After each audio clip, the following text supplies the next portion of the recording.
Morning. नमस्कार दोस्तों, स्वागत है आप सभी का आज के मुख्य समाचार में। तो चलिए जानते हैं दिन भर की 25 बड़ी खबरों को फटाफट अंदाज में। पर आगे बढ़ने से पहले वीडियो को लाइक और चैनल को जरूर सब्सक्राइब करें, साथ में लगे नोटिफिकेशन को ऑन करें। चलिए वीडियो स्टार्ट करते हैं। वक्त पे संशोधन विधेयक का विरोध शुक्रवार को अलविदा की नमाज के दौरान भी देखने को मिला है। जी हां, all India Muslim personal law board के आह्वान पर काली पट्टी बांधकर नमाजियों ने जुमे की नमाज अदा की। राजधानी लखनऊ में इसका ज्यादा असर देखने को मिला है। जी हां, टीले वाली मस्जिद के साथ ही ऐशबाग ईदगाह पर काली पट्टी बांधकर नमाज अदा करने मुस्लिम समाज के लोग पहुंचे। इस दौरान कुछ लोगों के हाथ में काला झंडा भी दिखाई दिया। अलविदा की नमाज को देखते हुए पहले से ही मस्जिदों में भारी पुलिस बल और सुरक्षा कर्मी तैनात किए गए थे। जी हां, इसके अलावा खीरी समेत कुछ अन्य जिलों में भी काली पट्टी बांधकर नमाज अदा की गई। जी हां, ऐशबाग ईदगाह लखनऊ के इमाम और इस्लामिक सेंटर ऑफ इंडिया के चेयरमैन मौलाना खालिद रशीद फरंगी महली ने ऐशबाग ईदगाह में अलविदा की नमाज अदा कराई। मौलाना खालिद रशीद ने भी प्रस्तावित वक्फ संशोधन विधेयक के विरोध में काली पट्टी बांधी है।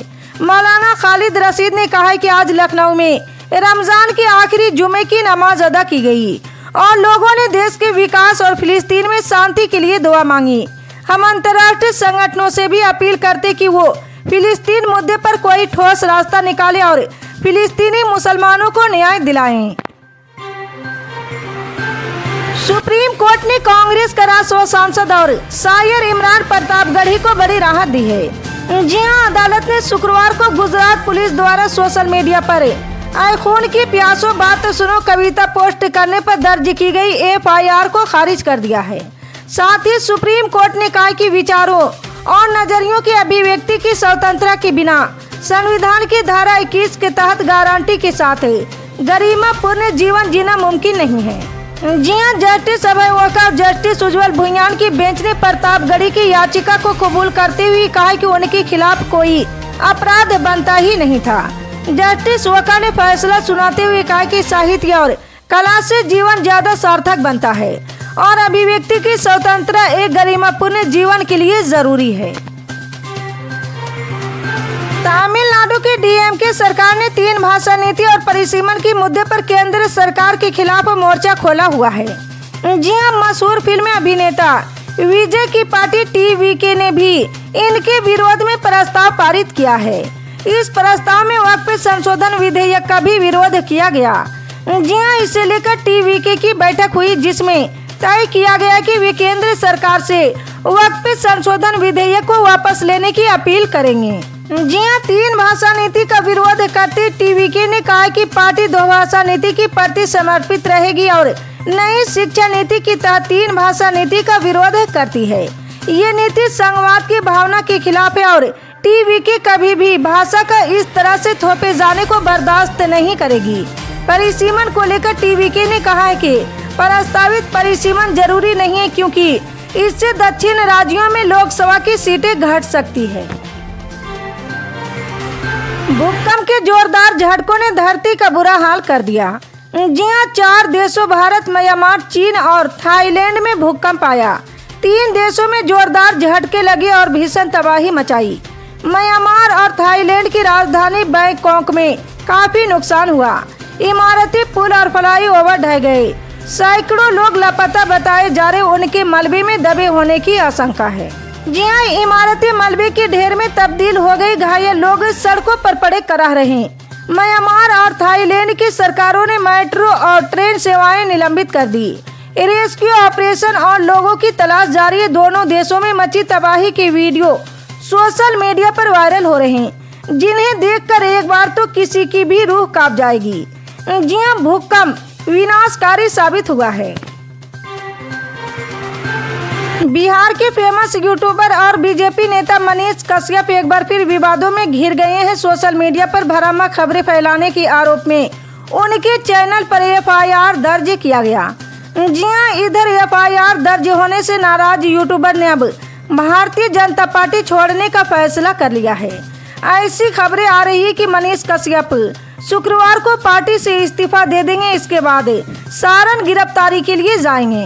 जी हां, सारण जिला प्रशासन ने भ्रामक खबरें फैलाने के आरोप में 11 यूट्यूब चैनल पेज पर FIR दर्ज किया। इसमें मनीष कश्यप का चैनल भी शामिल है। इन पर एक पक्ष खबर चलाने का आरोप है। सारण पुलिस की साइबर सेल ये कार्रवाई की।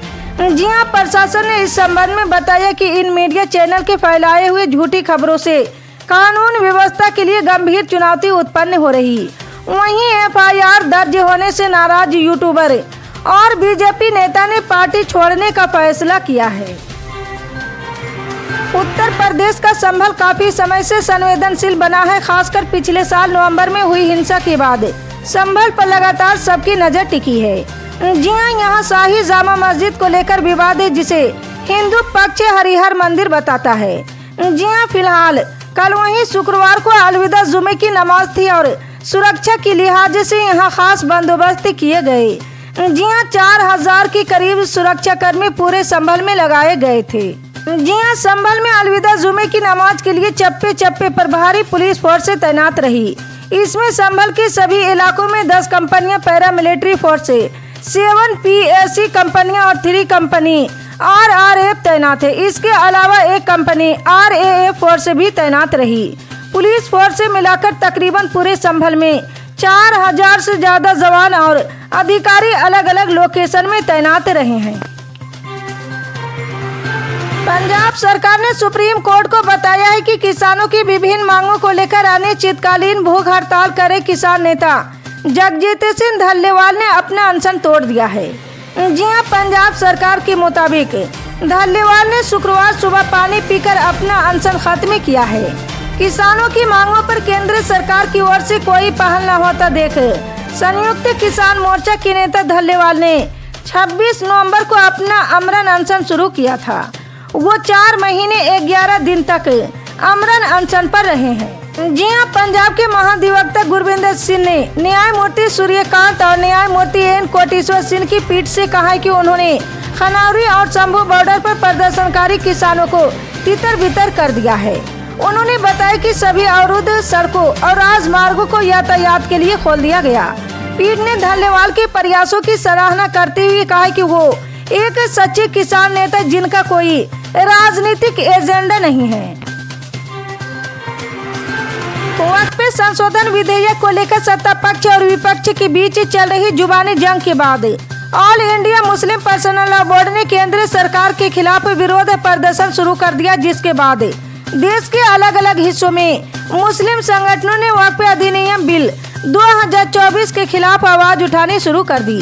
जी हां, इसी बीच ऑल इंडिया मजलिस इत्तेहादुल मुस्लिमीन प्रमुख असदुद्दीन अवैसी ने वक्फ बिल को लेकर सरकार पर तीखा हमला बोला है, जो इस बिल के विरोध में पहले दिन से ही अपनी आवाज उठा रहे हैं। जी हां, अवैसी ने वक्फ बिल की खामियों के बारे में खुलकर बात की है। असदुद्दीन अवैसी ने कहा कि ये कानून असंवैधानिक है। ये कानून वक्फ की संपत्ति को बचाएगा नहीं, बल्कि इसमें ऐसे प्रावधान है जो मुसलमानों से कब्रिस्तान दरगाह छीन लेंगे।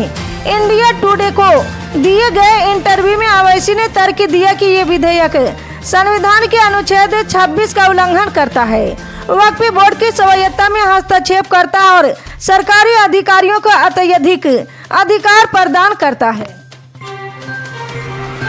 कई राज्यों में मार्च के महीने में ही मई जून की जैसी गर्मी पड़ने लगी है, जिसके चलते ज्यादातर राज्यों का पारा 35 डिग्री की पार पहुंच चुका है। मौसम विभाग के अनुसार आने वाले कुछ दिनों में गर्मी तेजी से बढ़ सकती है।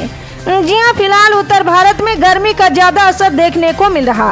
हालांकि मौसम विभाग के मुताबिक पाकिस्तान और आसपास के क्षेत्र में वेस्टर्न डिस्टरबेंस की वजह से एक साइक्लोनिक सर्कुलेशन बन रहा है, जिसका सीधा असर भारत के मौसम पर भी पड़ सकता है।